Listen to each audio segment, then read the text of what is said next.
No nos importa que Chapman mate bebés, no nos importa que Irán haya matado a 30.000 de sus propios ciudadanos, no nos importa que Hezbollah no apoye a los gays ni los derechos de las mujeres. Todos esos valores quedan subordinados a un solo valor, el valor de la debilidad, el valor de los oprimidos. Y cuando hacemos eso, los hechos dejan de importar. El juez Roy Altman es juez federal de Distrito de Estados Unidos en el Tribunal de Distrito de Estados Unidos para el Distrito Sur de Florida, donde fue nombrado en 2019 a la edad de 36 años, lo que lo convierte en uno de los jueces federales más jóvenes del país. En su nuevo libro, Israel en juicio, examinando la historia, la evidencia y la ley, el juez Altman aplica sus décadas de experiencia en la sala de audiencias para evaluar las principales acusaciones contra Israel. Juez Altman, muchísimas gracias por estar en el programa. Gracias por invitarme. Sabes, cuando leímos tu libro y cuando ya sabes, entendimos cómo lo planteaste, la pregunta más grande para mí es que tú presentas esto como si Israel fuera un acusado en un tribunal de justicia. ¿Qué te hizo plantearlo de esta manera? Bueno, sabes, debo decir antes que nada que no escribí el libro como un juez. Escribí el libro como un ciudadano de una democracia libre que se preocupa por la verdad y cree que las pruebas y las afirmaciones basadas en hechos importan. Lo planteé de esta manera, por supuesto, porque lo que sucedió después del 7 de octubre fue que empecé a viajar por todo el país, visitando escuelas, sinagogas, iglesias y centros comunitarios en casi los 50 estados y teniendo miles de conversaciones con personas sobre Estados Unidos, sobre la civilización occidental, sobre Israel, el único estado judío en el mundo. Y lo que me di cuenta es que todo en el debate sobre Israel realmente se reduce a estas 6 afirmaciones principales, que la gente cree, especialmente en los campus occidentales y en los medios de comunicación occidentales, sobre el Estado judío. Y de hecho, cuando quitas todo el vitriolo, la diatriba y la emoción, cada una de esas afirmaciones, en realidad, en su esencia, es una afirmación legal. Y así, como alguien que fue abogado durante muchos años, como alguien que se preocupa profundamente por la ley y, como dije, que se preocupa profundamente por el Estado de Derecho y la democracia, pensé, ¿por qué no simplemente aplicar las mismas reglas legales que los jueces, abogados y jurados aplican todos los días en sus salas de audiencias en todo Estados Unidos? Una metodología probada por el tiempo que sabemos que funciona porque la hemos estado aplicando durante 250 años. Y confiamos en ella porque sabemos que la usamos donde decir la verdad importa más, cuando la vida de alguien está en juego, y la aplicamos a cada una de estas 6 afirmaciones, que de nuevo, en su esencia, son afirmaciones legales, y vemos qué sucede. Y por eso cada capítulo tiene una afirmación, 6 capítulos, 6 afirmaciones. ¿Está Israel violando las leyes de la guerra? ¿Es Israel un estado de apartheid, lo que significa discrimina a sus ciudadanos minoritarios? ¿Toma tierras que no le pertenecen? Sí. Así que cada capítulo tiene una acusación y al final tenemos un veredicto, vemos qué pasa. Y por eso se llama Israel a juicio. Y sabes, mi pregunta siempre es, ¿cuándo dejaron de importar los hechos y las pruebas? Porque escuchas como yo todas las acusaciones ridículas. Cada día hay una nueva acusación ridícula y no parece que estén basadas en ningún hecho, pero ve que a alguien le importe eso ya. Me parece que dejó de importar cuando el valor principal de la civilización occidental dejó de ser la verdad, la democracia, los derechos de las mujeres o los derechos de las minorías. El valor principal se volvió quien es más débil, se volvió la debilidad. Y ese es el sistema de valores central de la narrativa de opresor y oprimido. Apoyamos a quien sea más débil, pase lo que pase, sin importar en qué crean. Y esto viene de muchos lugares, ¿verdad? Queremos apoyar a la banda indie, ¿verdad? Queremos ir con la película de un estudio independiente. Queremos encontrar el restaurante que nadie conoce. Todos odian Walmart porque todos pueden comprar sus cosas en Walmart. Ese es el impulso. Todos apoyan al desvalido en un partido de béisbol o fútbol americano. Pero lo hemos llevado demasiado lejos y lo hemos aplicado a la geopolítica y a realidades geoestratégicas que son importantes para la supervivencia de la civilización occidental, como si fuera un partido de béisbol, como si fuera un grupo de rock. Y ahora decimos que nos gusta el lado más débil sin importar lo que haga. Así que no nos importa que mate bebés, no nos importa que Irán haya matado a 30,000 de sus propios ciudadanos, no nos importa que Hezbollah no acepte a los gays ni los derechos de las mujeres, ni que permita ninguna disidencia en su pequeño segmento de la sociedad. Todos esos valores quedan subordinados a un solo valor, el valor de la debilidad, el valor de los oprimidos. Y cuando hacemos eso, los hechos no importan. Solo vemos un factor, quién es más débil y quién es más fuerte. El más débil tiene la razón sin importar los hechos. El más fuerte está equivocado, sin importar lo que diga la ley. Y eso me parece que es el principio del fin de nuestra civilización. Y esa es parte de la razón por la que escribí el libro. Bueno, especialmente quiero decir, yo diría que es muy necesario, primero que nada, que la gente normal realmente entienda qué es la ley, qué está en juego aquí, por qué todo se ha distorsionado. Pero ya sabes, es aún más difícil. Jueza, cuando tenemos una situación en la que los tribunales de justicia penal globales, ya sabes, la Corte Penal Internacional de Justicia, en realidad están instrumentalizando el derecho contra Israel con fines políticos. Así que no solo tenemos estos tribunales que se supone que son una especie de árbitro global de lo que es el derecho internacional, sino que no solo no están respetando lo que realmente es el derecho internacional, sino que lo están instrumentalizando. Y eso es realmente a lo que nos enfrentamos, que estos organismos internacionales están del lado de los débiles y no de la verdad. Sí, esa es de nuevo una gran razón por la que creo que es importante apelar a eso, la que creo que es la gran mayoría de los estadounidenses, que realmente se preocupan por la verdad, aman profundamente a su país y, creo, entienden visceralmente que el futuro de la civilización occidental para sus hijos y nietos depende de nosotros. Regresar a un sistema de valores diferente, un sistema de valores que no se base en esta distinción artificial entre quién es más débil y quién es más fuerte, que en realidad se base en la verdad y la justicia. Recuerda, en un tribunal, los jueces y los abogados siempre prestan juramento. No favoreceremos a un lado u otro solo porque uno sea más fuerte o más débil. No juzgaremos según quién sea una de las partes. Juzgamos únicamente basándonos en lo que dicen los hechos y la ley. Y creo que es importante recordar ese juramento. ¿Y sabes qué? Una de las cosas que me da optimismo es cuando viajo por el país, ya sea hablando de este libro o hablando de la historia del pueblo judío en la tierra de Israel. Me doy cuenta de que la gran mayoría de las personas, gente que va a la iglesia, gente que va a la sinagoga, personas que realmente quieren que sus hijos tengan mejores trabajos de los que ellos tuvieron, personas que quieren poner comida en la mesa para sus familias, esas personas entienden visceralmente cuando les dices que esta dicotomía de valores entre debilidad y fortaleza no nos está llevando a nada bueno y lo está haciendo rápido. Y que volver a la verdad, a la justicia y al sistema de valores estadounidense que nos ha traído hasta aquí es realmente un objetivo futuro necesario para todos nosotros. Quiero decir, estoy completamente de acuerdo. Todo esto me parece muy antitético al sueño americano, a lo que tantas personas lograron al venir a Estados Unidos, esforzarse y tener éxito de la manera en que lo hicieron. Eso siempre fue lo que creíamos que era el sistema de valores estadounidense, viéndolo desde afuera. Siempre creímos que eso era una parte esencial del sistema de valores estadounidense. Pero déjeme preguntarle, jueza Altman, porque usted ha estado viajando por todo el país, como dice, y va a los campus universitarios. ¿Cuáles son las cosas más ridículas que le preguntan o le dicen cuando va y habla con los estudiantes?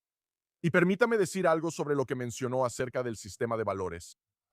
Las sociedades que han permitido que los judíos prosperen, no hay mejor ejemplo, por cierto, que Estados Unidos, son sociedades que han prosperado y florecido. Y creo que eso es porque el mismo sistema de valores en el que creen los judíos, un sistema de valores de estudio, de servicio, de ley, de justicia y de meritocracia. Por encima de todo, es el mismo sistema de valores que hemos visto que crea valor, riqueza y prosperidad en las sociedades civilizadas y que desde hace 250 años coincide con el sistema de valores básico de Occidente, y en particular el sistema de valores básico del principal exponente de Occidente, que es Estados Unidos de América.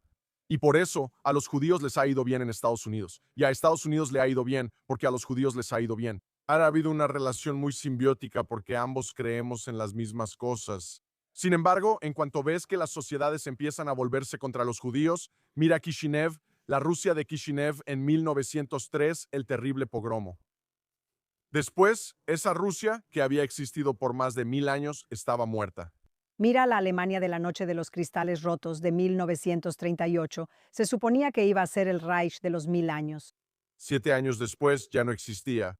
Una y otra vez hemos visto que las sociedades, por otro lado, que persiguen a los judíos, que creen en la teoría de la conspiración del odio a los judíos y el antisemitismo, son sociedades que están enfermas y muriendo.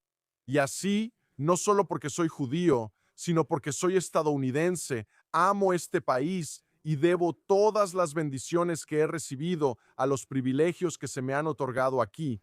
Creo que tenemos una obligación con el futuro de nuestros hijos y nietos para descubrir y erradicar el odio a los judíos, donde sea y cuando sea que se encuentre, porque es la podredumbre moral en la estructura de madera de nuestra casa. Y si no tenemos cuidado, hará que toda la casa se venga abajo sobre todos nosotros, no solo sobre los judíos. Así que, para responder directamente a tu pregunta sobre lo más ridículo. Había una chica en Cornell con una kefia, ya sabes, la bufanda de los terroristas, que no tiene idea de dónde viene. Ella dijo que la usaba porque creía en la paz, sin saber que la gente que la usa cree en los atentados suicidas contra niños, mujeres y familias en cafés y pizzerías. Pero intervino y dijo que estaba del lado correcto de la historia. Y me volteé hacia ella y le dije, bueno, me parece que no sabes mucha historia. Y por supuesto, todos se rieron. Y ella dijo, bueno, ¿por qué dirías eso? Y yo le respondí, ¿cuándo ha sido así alguna vez? ¿El lado correcto de la historia para volverse en contra de los judíos? Le dije, los babilonios, los asirios, los romanos, el Reich alemán, estos son los imperios más grandes que el mundo ha conocido. Todos ellos desaparecieron y dejaron de existir una vez que se volvieron contra los judíos, pero yo sigo aquí. Y mis descendientes y el Estado de Israel seguirán aquí mucho después de que este virus de odio hacia los judíos que viene de Irán y sus aliados haya sido contenido y destruido. Y todos en la audiencia aplaudieron. Y eso vuelve a mi punto que te mencionaba antes. No es solo en Estados Unidos en general donde vemos que la gente responde a estos argumentos basados en la verdad y la ley. Incluso en estos campus universitarios, la gran mayoría de los estudiantes solo quieren ir a clase. No quieren que su vida de fiestas, estudios y de conocer chicos y chicas sea interrumpida por las acampadas tipo intifada y las locuras que vimos suceder en algunas de estas instituciones. Así que creo que hay espacio para que personas de buena fe se reúnan para hablar sobre los hechos y la ley de una manera honesta y abierta, y para lograr que la gente comprenda cómo es realmente la realidad en el terreno. Quiero decir, me parece genial que vayas por ahí y tengas la paciencia de escuchar estas declaraciones y preguntas que a veces son completamente ridículas. Pero al poner a Israel en la posición de acusado, no estamos aceptando la posición en la que nos han puesto al justificar básicamente nuestra existencia jueza. Esto es algo de lo que hablamos todo el tiempo y creo que este es un punto realmente importante y una pregunta realmente importante. Tenemos dos opciones. Podemos ignorarlo y decir, ¿sabes qué? Esto es una frivolidad y realmente no vale la pena dedicarle tiempo y esperar que la gente vea la verdad por sí sola. Hemos visto en los últimos 20 o 30 años que esa es una estrategia fallida. En mi opinión, lo que hemos visto en los últimos 20 o 30 años es una comunidad judía estadounidense y, en general, una comunidad pro-estadounidense y pro-occidental en este país. Han estado, comprensiblemente y con razón, ocupándose de su vida diaria, poniendo comida en la mesa, enviando a sus hijos a la escuela y, esencialmente, dormidos. Sobre este problema existencial fundamental que se estaba desarrollando profundamente en el alma de nuestra sociedad, que era un impulso fundamental antiestadounidense, antioccidental y, por supuesto, como dije antes, antijudío. Eso estaba echando raíces, porque los enemigos de Occidente han trabajado muy duro. Mientras estábamos dormidos, mientras éramos complacientes, plantaron estas semillas especialmente entre nuestra generación más joven. No hicimos nada al respecto. Al principio pensamos que era algo marginal, una frivolidad, que debíamos simplemente ignorarlo. Y luego vimos qué error tan terrible y trágico fue eso. En nuestros campus y en los medios occidentales, muchos de ellos populares, jóvenes de 20, 22 años, que manejan todo lo digital y las redes sociales para esas empresas de medios, se han visto envueltos en esto, lo que antes se consideraba una ideología marginal y completamente frívola. Te daré un ejemplo. En el año 2000, cuando Denise Ross, Bill Clinton y Yasser Arafat se reunieron en Camp David para una negociación, donde Israel, como es bien sabido, aunque esto no lo saben en los campus universitarios, ofreció a los palestinos su propio Estado. Casi todo lo que querían en el 98% de la tierra que supuestamente estaban solicitando. Yasser Arafat llegó y se reunió con el interlocutor Dennis Ross, y esto está en el excelente libro de Dennis Ross sobre el tema. Y él dijo, ¿por qué aceptaríamos la mitad de la tierra? Nosotros somos dueños de toda la tierra, y la reclamación judía sobre la tierra se basa en fantasías. Ellos dicen que hubo un reino judío aquí y que había un templo antiguo aquí. Nunca ha habido ninguna evidencia de un reino judío así o de algún templo antiguo. Y Dennis Ross lo interrumpió y dijo, el presidente de los Estados Unidos está a punto de entrar en la sala y no digas cosas frívolas en presencia del presidente de los Estados Unidos o perderás toda credibilidad.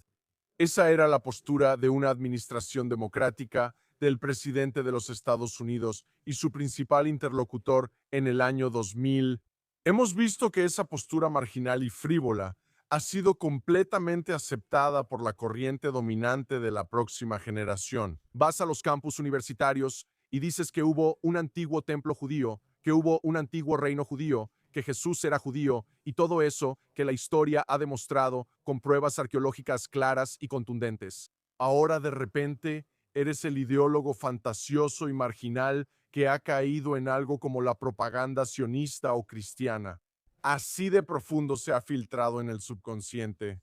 Y es porque estábamos dormidos e ignoramos estos argumentos y pensamos que eran frívolos, así que no era necesario responderles. Por eso creo que el libro es importante, porque pienso que es fundamental luchar estas batallas con ellos en sus propios términos. Presentar sus argumentos, los más fuertes que tienen, y mostrar que en realidad son argumentos falsos y débiles, para que todo el mundo lo vea de manera transparente y abierta. Nos gusta decir que más discurso siempre es mejor, que la luz del sol es la mejor manera de desinfectar cualquier afirmación falsa o frívola. Y eso es lo que he hecho en el libro. Bueno, absolutamente. Y sabemos que los argumentos están de nuestro lado. Sabemos que la verdad y la veracidad de esos argumentos están con nosotros. Y sabes, a veces cuando veo la complicidad de los medios de comunicación tradicionales, por ejemplo, en todo el mundo, pienso para mí misma, ¿por qué no usamos más la ley? En otras palabras, ¿por qué Israel o el pueblo judío, por qué no demandamos más? ¿Por qué no usamos la ley como nuestra arma cuando nos están calumniando y difamando descaradamente y está causando tanto daño? Bueno, has visto en Estados Unidos, y no voy a comentar sobre la viabilidad de las demandas porque hay muchas pendientes, pero has visto en los últimos años que los grupos judíos en particular han usado la ley, creo yo, con grandes resultados, en algunos lugares de Estados Unidos, demandando en particular a universidades y, como mencionaste, a algunos medios de comunicación por discriminación flagrante, lo que ellos afirman que es discriminación flagrante contra sus estudiantes judíos. Y de nuevo, no voy a opinar sobre la viabilidad de esas demandas, pero solo lo explicaré. Sabes, la gente ve estas demandas y dice, bueno, los judíos solo están tratando de reprimir la libertad de expresión y ese tipo de cosas. Eso es lo que esas demandas dicen que buscan. Esas demandas dicen que si estás atacando a los judíos, dibujando esvásticas en las puertas de sus dormitorios, lanzándoles excremento, mordiéndolos, escupiéndolos. En Yale, mi alma mater, hay videos de una multitud enojada lanzando botellas de agua congeladas a los estudiantes visiblemente judíos que intentaban entrar a la casa de Chabad o la casa de Hillel. En otras situaciones, ves a los estudiantes entrelazando los brazos en una cadena, como lo hacían en las universidades de Viena y Alemania en los años 30 para impedir que los estudiantes judíos entraran a clase. En esos casos, no se trata de libertad de expresión, ¿verdad? Se trata de conductas que invaden propiedad privada o agreden físicamente a otra persona. Esas no son violaciones de ningún código de expresión, simplemente son acoso o agresión. Acoso sobre el cual, según las denuncias, la policía no está haciendo lo suficiente. Pero te diré esto, ¿sabes? En mi opinión, no vamos a ganar solo con demandas. La demanda es una vía que creo que, sabes, como cualquier otra persona en la sociedad, uno debería poder aprovechar. Pero la gran mayoría de las personas y su conducta y creencias no se ven afectadas por demandas aisladas en esta universidad, esa preparatoria o ese medio de comunicación. La gran mayoría de las personas son influenciadas en el escenario global donde se están llevando a cabo estas discusiones. ¿Y si no estamos participando activamente en ellas? Diciendo la verdad y dejando claro cuáles son los requisitos legales y dejando claro, en particular, que la ley se aplica por igual a todas las partes, no solo de una manera para los judíos y de otra manera para todos los demás. Entonces creo que nos estamos haciendo un gran daño. Y solo voy a dar un ejemplo de eso. ¿Sabes cuando se trata, por ejemplo, de la acusación de genocidio? ¿Qué pasó con? Nunca se ha acercado a cumplir con ninguna definición razonable de genocidio, ninguna definición de genocidio que la comunidad internacional haya usado en cualquier otro contexto. Y entonces, si vas a aplicar una definición diferente de genocidio, como intentó hacer Amnistía Internacional en su informe sobre los judíos, en otras palabras, bajar el estándar para poder probar genocidio contra los judíos que están luchando una guerra de autodefensa y tener una definición diferente de genocidio que requiere un estándar más alto. Cuando cualquier otro está librando una guerra, ya sea Rusia o cualquier otro, entonces, por supuesto, eso es solo discriminación, odio a los judíos, simple y llanamente, y necesitamos llamarlo por lo que es. No podría estar más de acuerdo. Sabes, lo que me llama la atención cuando te escucho hablar es que no solo eres una experta legal como jueza, sino que también eres una, no estoy segura si eres una aficionada porque sabes mucho sobre la historia de Tierra Santa, arqueología. ¿Cómo has utilizado esto en tu libro para presentar el argumento, por supuesto, el argumento anticolonialista de que somos colonizadores en nuestra propia tierra? Bueno, la premisa legal básica es simple. Un hombre no puede invadir su propia casa, ¿verdad? Y así, todos entienden ese principio legal básico. Entonces la pregunta es, ¿de quién es la casa? Y no hay duda de que durante miles de años los judíos han vivido y gobernado la tierra de Israel mucho antes de que los árabes musulmanes invadieran en el año 636 después de Cristo en la batalla de Yarmuk. Y no tienes que creerle a ningún sionista cristiano ni a ningún sionista judío para saberlo, porque toda esta evidencia fue localizada y encontrada por arqueólogos europeos y de Medio Oriente mucho antes de que se fundara el Estado judío en los años 1700 y 1800. Esa prueba en blanco y negro fue creada mucho antes de que surgiera esta disputa. Y sabemos que es verdadera porque, de nuevo, fue antes de que surgiera la disputa. En derecho, siempre decimos que nos importan las cosas que la gente dijo en privado antes de saber que iba a haber una demanda, ¿verdad? Porque en ese momento no tenían el incentivo para inventar cosas. No existía el sionismo en el siglo XVIII. No existía el sionismo a principios del siglo XIX, cuando la mayoría de estas pruebas en blanco y negro fueron encontradas por arqueólogos europeos y de Medio Oriente no judíos. Y esa prueba es inequívoca. Las personas que han vivido en la tierra de Israel durante miles de años son judíos. Y por cierto, es la única civilización que todavía existe en el mundo. Si retrocedes 3200 años hasta donde se encontró la primera roca que menciona el Estado de Israel en el año 1201 a.C. en Egipto, una estela llamada la Estela de Meremptah, que no está en Israel. No es propaganda sionista. Está en el Museo del Cairo en Egipto, para que cualquiera pueda ir y verla. Esa estela de Meremptah que deja claro en el año 1205 a.C. que el faraón egipcio entró en Israel e hizo la guerra contra el rey de Israel. En lugares como Geser y Ascalón, lugares que todavía están en la tierra de Israel hoy en día. Esa piedra tiene 3200 años de antigüedad. Y solo para poner eso en perspectiva, si retrocedes 3200 años y ves a todas las personas que existían en ese momento, y luego avanzas hasta hoy. Solo hay un pueblo en todo el mundo que todavía habla el mismo idioma, que todavía practica la misma religión, porque sabemos cuáles eran sus prácticas religiosas, y que todavía vive y gobierna en la misma tierra en la que ya vivía y gobernaba hace 200 años. Y ese es el pueblo judío que vive y gobierna en el Estado judío de Israel.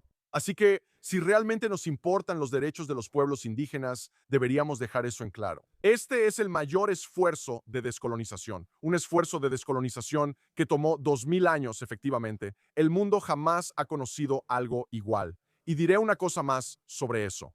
Me encanta estudiar idiomas. Leo libros sobre la historia de los idiomas. Escucho podcasts sobre la historia de los idiomas. Es una obsesión mía y hablo 4 idiomas, igual que sé que tú también lo haces. Así que esto es algo que tú y yo tenemos mucho en común. La cuestión con el lenguaje es esta. Uno de los preceptos centrales del estudio lingüístico es que los idiomas muertos o los idiomas que están en declive, como algunos de los idiomas de tu España natal, esos idiomas no hay manera de resucitarlos, simplemente por la forma en que funcionan las tasas de natalidad, por las presiones que ejerce un sistema escolar unitario. Cuando eres catalán y solo el 25% de tus descendientes hablan catalán y el resto habla español, lo entiendes. La generación siguiente, el 25% del 25%, ahora solo te queda el 12.5% y después de unas cuantas generaciones, inevitablemente el idioma morirá. Solo hay un idioma que ha sido completamente resucitado. Y es un idioma que se hablaba hace miles de años.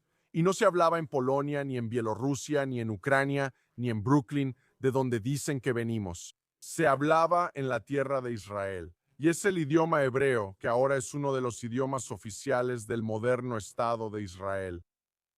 Bueno, sabes, siempre que voy al museo y veo los rollos del Mar Muerto, siempre como que se me escapa una lagrimita, porque cuando ves algunas de las frases en ese rollo, sé que son canciones que mis hijos cantan en la escuela.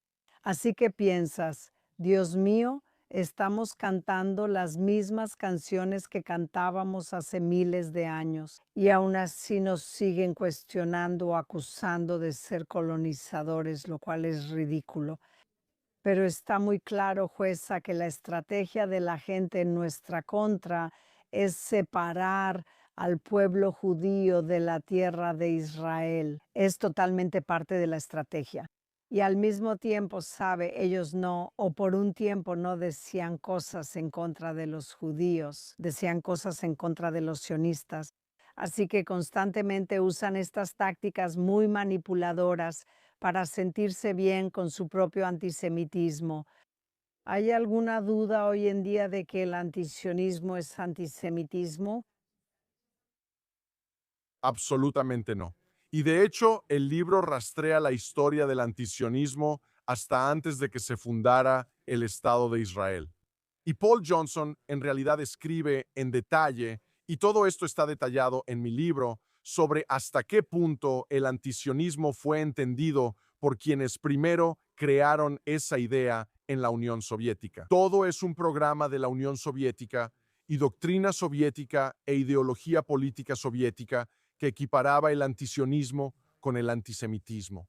Esto se entendía en la posguerra después de la Segunda Guerra Mundial. Estados árabes que fueron creados con apoyo soviético y donde las escuelas fueron infiltradas con doctrina e ideología soviéticas.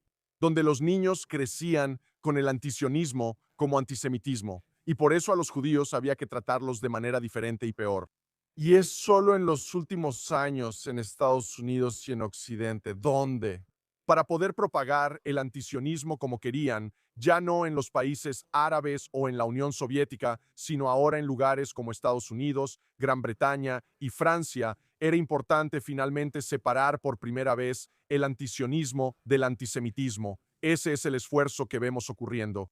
Pero desde el principio, las personas que impulsaban la narrativa antisionista lo hacían precisamente porque entendían que era profundamente antisemita. Eso está en el registro histórico. Solo diré una cosa más sobre el antisionismo tal como se manifiesta hoy en día. Sabes, la gente dice, oh, solo soy antisionista, no soy antisemita.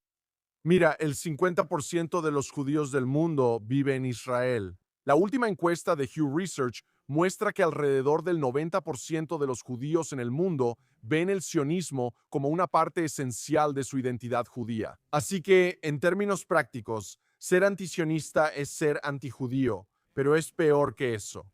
Porque cuando las cosas se ponen difíciles, el antisionista siempre revela ser más que solo un crítico político de Bibi Netz y Yahoo o del gobierno israelí, ¿verdad? Cuando criticamos a Estados Unidos, cuando decimos, oye, no estamos de acuerdo con la política de esta administración o de aquella administración, no queremos decir eso. Pensamos que el experimento americano fue un error maligno y que el país debería ser destruido y toda su gente exiliada o erradicada. Pero eso es precisamente lo que queremos decir cuando adoptamos el lenguaje del antisionismo.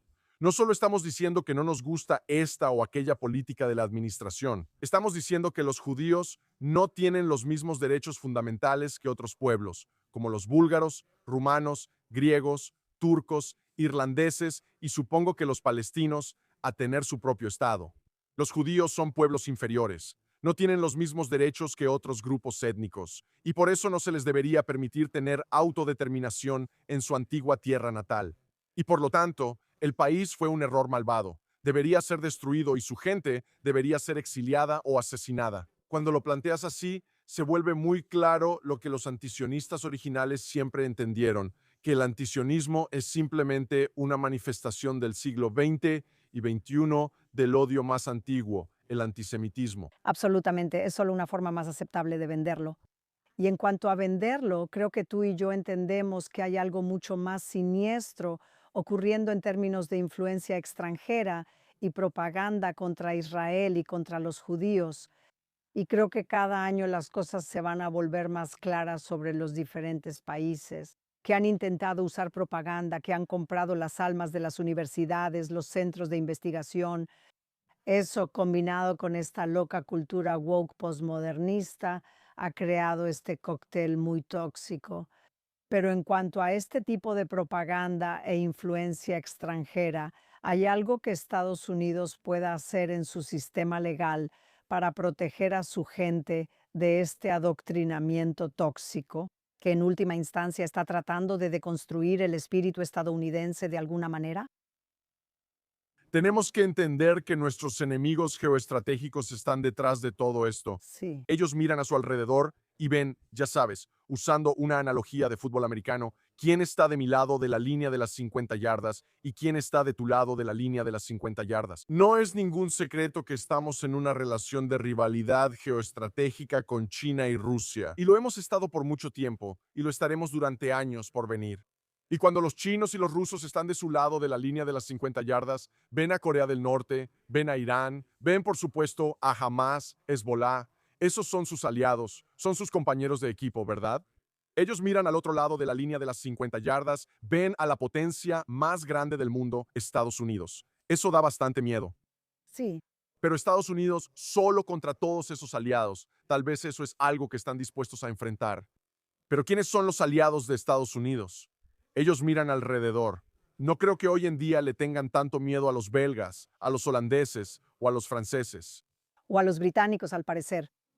No creo que los chinos estén pensando, oh, en esta guerra que se avecina, realmente tenemos que preocuparnos por la Marina belga, la Fuerza Aérea holandesa o las brigadas islandesas. Eso no es realista. Está bien, ellos están observando y viendo quiénes son las personas de ese lado de la línea de las 50 yardas de las que Estados Unidos realmente depende para obtener el conocimiento sobre cómo se librarán las guerras en el siglo XXI. Recuerda, ha sido una vieja costumbre en la guerra que las personas, los generales y los estrategas siempre están peleando la última guerra. Así que tenemos tecnologías muy avanzadas. Piensa, por ejemplo, en la guerra civil en Estados Unidos.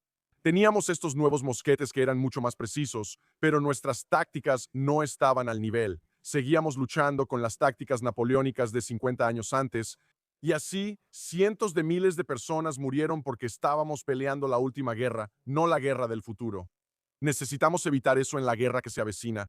Necesitamos mirar a nuestro alrededor y preguntarnos, ¿quién está peleando la guerra del futuro que está de nuestro lado de la línea de las 50 yardas? ¿Quién puede compartir con nosotros los tipos de cosas, tácticas y tecnologías que serán necesarias para ganar las guerras del futuro? Bueno, en realidad son dos países los que están haciendo eso, Ucrania e Israel. ¿Es una sorpresa eso? En los medios, ya sea de un lado o del otro, esos son los dos lugares que están recibiendo atención. La mayor hostilidad, la mayor acritud, la mayor animosidad, el mayor debate y clics sobre si Estados Unidos debería apoyarlos o no. Obviamente, los chinos, los rusos y los iraníes tienen todos los incentivos para separar a Estados Unidos de estos dos aliados vitales, quienes son las personas que van a enseñarle, no solo estratégica y tácticamente. Ellos van a enseñarle a Estados Unidos qué tipo de armas ya están obsoletas, pero también cuáles serán críticas para ganar la guerra que se avecina, la guerra del futuro. Así que tenemos que aceptar y entender que todo esto está sucediendo por una razón. En el ámbito legal siempre preguntamos quién se beneficia. ¿Quién se beneficia, verdad?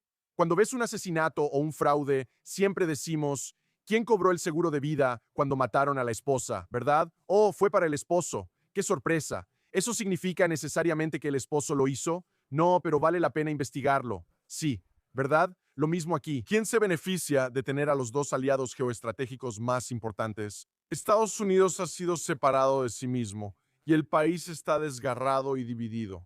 Sobre la cuestión esencial de si vamos a apoyar a los aliados más importantes que tenemos en el mundo, que están dispuestos a luchar y morir por la democracia occidental y que están dispuestos a enseñarnos cómo ganar las guerras del futuro. Obviamente, nuestros adversarios son los únicos que se benefician a nuestro costo y vale la pena investigarlo. Bueno, absolutamente. Y especialmente cuando saben que realmente no pueden vencer a Estados Unidos, que tiene el ejército más fuerte del mundo. Así que tienen que encontrar otras formas de desacreditar, deslegitimar, como dijiste, quitarle aliados. Y eso me parece muy obvio, aunque aparentemente algunas personas en Estados Unidos o no lo han visto o parecen ser cómplices de ello. Y mi última pregunta, juez Altman, es, ya sabes, creciste en Estados Unidos, cumpliste el sueño americano, tu fútbol americano en Yale, tu increíble carrera hasta llegar al Tribunal de Distrito como jueza federal. ¿Alguna vez imaginaste que también tendrías que estar luchando esta guerra en términos de la guerra legal y retórica? Fui profundamente ingenuo al respecto, tengo que admitirlo. Yo también estaba dormido. Yo también vivía esta vida de feliz complacencia, como la mayoría de nosotros en Occidente. Y sabes, nunca olvidaré después del 7 de octubre que fue tan horrible, ¿verdad? La barbarie que vimos en el video de 47 minutos que me mostraron en Israel. Es increíblemente inhumano.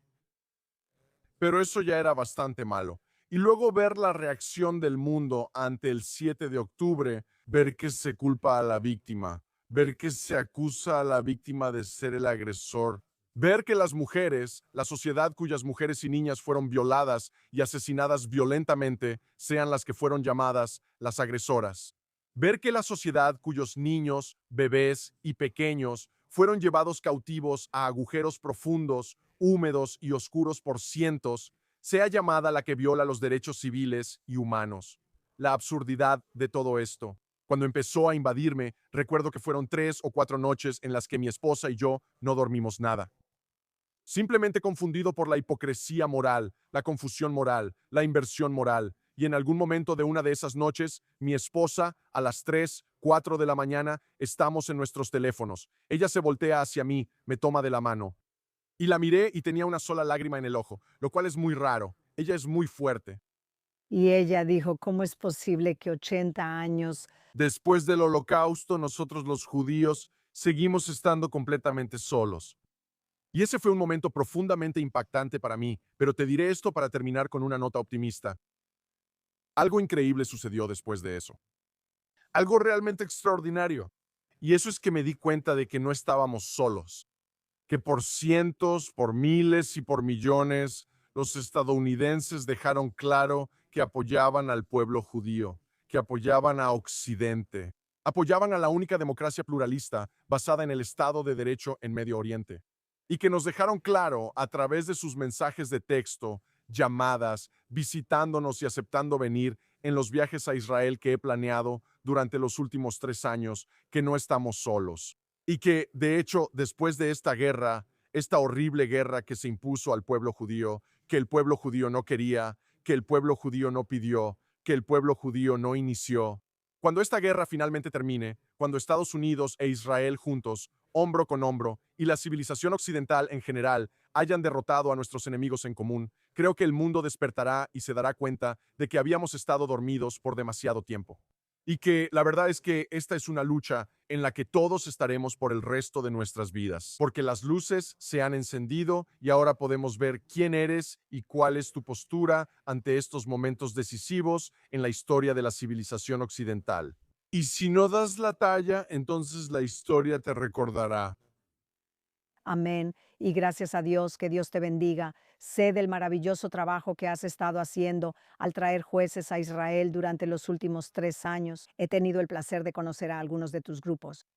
Y este libro es un proyecto muy necesario, justo cuando lo necesitábamos. Así que, juez Roy Allman, muchas gracias por tu increíble trabajo y por tu increíble voz. Gracias. Gracias por invitarme, ha sido un verdadero placer. Claro.